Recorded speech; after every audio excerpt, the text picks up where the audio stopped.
ទេស្រឡាញ់បងខ្លាំងណាស់ដំកល់ជាម្ចាស់ចិត្តស្នេហ៍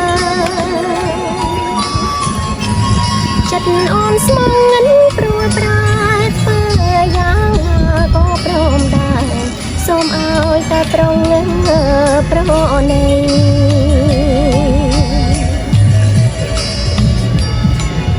បង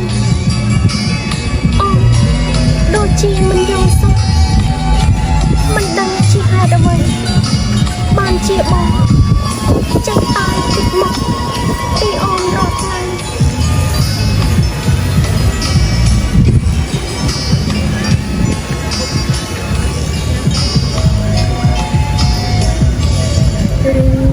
បងអចិត្ត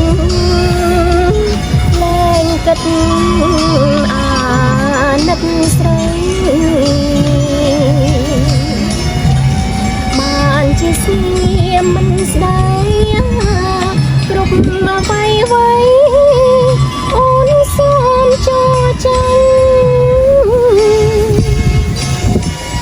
ខំអង្វ